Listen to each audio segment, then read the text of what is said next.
Assalamualaikum warahmatullahi wabarakatuh. Bismillahirrahmanirrahim. Rabbi sholli sodri wa yassir li amri wahlul 'uqdatam min lisani yafqahu qawli.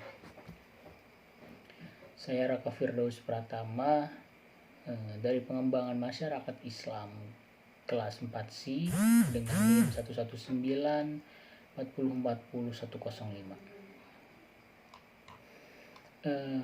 Saya di sini akan membawakan sebuah materi yang nantinya akan disosialisasikan kepada masyarakat sekitar rumah saya mengenai pentingnya mematuhi protokol kesehatan.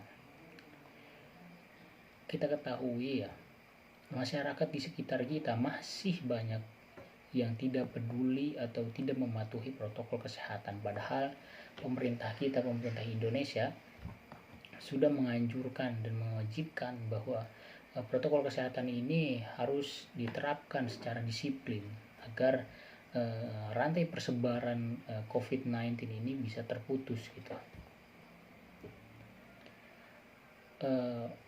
Protokol kesehatan ini seperti yang kita ketahui itu 5M.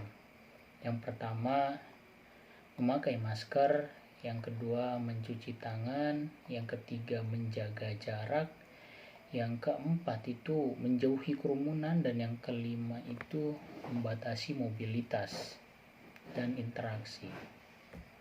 Nah, protokol kesehatan ini sebenarnya sesuai dengan apa yang telah diajarkan oleh agama Islam.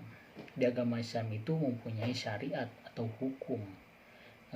Syariat ini mencakup seluruh hukum yang menjadi ketetapan Allah yang diwajibkan kepada hamba-hambanya.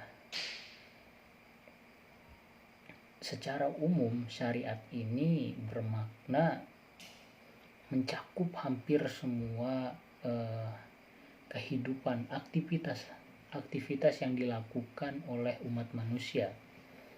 Itu mencakup banyak aspek gitu. Di antaranya itu bisa dari segi akidah, segi moral, ibadah, pekerjaan, politik, hukum, kekuasaan, warisan, sampai pemberian gitu. Dan masih banyak yang lainnya. Nah, syariat ini memiliki tujuan. Tujuannya itu adalah memberikan kebermanfaatan atau menciptakan kemaslahatan bagi umat manusia, baik itu urusan dunia ataupun urusan akhirat. Nah, tujuan itu bisa disebut juga, tujuan dari bersyariat itu bisa disebut juga dengan maqasid asy-syariah. Maqasid asy-syariah ini memiliki tujuan untuk kebaikan atau kemaslahatan umat manusia. Seperti tadi yang telah dijelaskan bahwa syariat ini bertujuan untuk kemaslahatan gitu ya kan, dan itu bisa dibilang adalah maqasid asy-syariah ini gitu. Maqasid asy-syariah ini memiliki 5 poin. Yang pertama itu menjaga agama, yang kedua itu menjaga jiwa, yang ketiga itu menjaga akal, yang keempat itu menjaga keturunan, yang kelima itu menjaga harta. Protokol kesehatan ini sangat sesuai dengan maqasid asy-syariah ini gitu. Sesuai dengan fatwa MUI, nomor 14 tahun 2020 yang menyatakan bahwa ikhtiar untuk menjaga kesehatan dan menjauhi hal-hal yang dapat menjadi penyebab terpaparnya penyakit itu adalah kewajiban bagi setiap orang. Tindakan tersebut merupakan bagian dari menjaga 5 hal pokok ad-durriyat al-khams sebagaimana yang telah disyariatkan oleh agama Islam.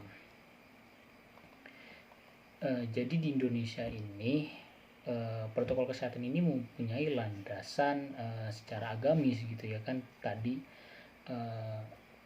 yang telah difatwakan oleh MUI, yaitu fatwa MUI nomor 14 tahun 2020. Dalam hadis Nabi pun yang diriwayatkan oleh Ibnu Majah, Rasulullah Shallallahu Alaihi Wasallam bersabda, tidak boleh melakukan perbuatan yang bisa membahayakan diri sendiri dan membahayakan orang lain. Nah, ketika kita tidak mematuhi protokol kesehatan, berarti kita membahayakan diri kita sendiri dan membahayakan tentunya orang lain gitu ya kan. Karena kita tidak tahu bahwa apakah kita positif atau tidak gitu. Maka dari itu ya kan, protokol kesehatan ini penting sekali untuk dilaksanakan, untuk diterapkan secara disiplin. Karena Islam itu, dalam Islam itu kita percaya gitu ya kan, bahwa apa-apa yang telah terjadi di dunia ini dan yang terjadi di dunia ini atau akan terjadi di dunia ini itu merupakan atas persetujuan Allah, atas izin Allah gitu ya kan. Sehingga kita sebagai muslim, sebagai orang yang beriman gitu ya kan, kita itu perlu adanya tawakal. Tetapi tawakal di sini harus dibarengi dengan ikhtiar yang maksimal. Maka dari itu, ketika kita berada pada situasi wabah seperti ini, kita harus bertawakal kepada Allah dengan berikhtiar secara maksimal. Berikhtiarnya ini adalah menerapkan protokol kesehatan secara disiplin.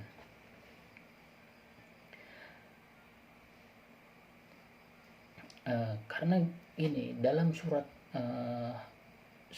Al-Quran, Quran surah Ar-Ra'd ayat 11 yang berbunyi, yang berartikan sesungguhnya Allah tidak merubah keadaan suatu kaum sehingga mereka merubah keadaan yang ada pada diri mereka. Nah, kita diwajibkan merubah diri kita gitu. Allah tidak menurunkan kun fayakunnya secara tiba-tiba tanpa adanya ikhtiar dari kita. Maka dari itu penting sekali untuk kita menerapkan secara disiplin protokol kesehatan ini untuk kemaslahatan umat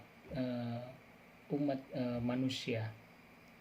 Dimulai dari kita menerapkan protokol kesehatan secara disiplin untuk kehidupan yang lebih baik.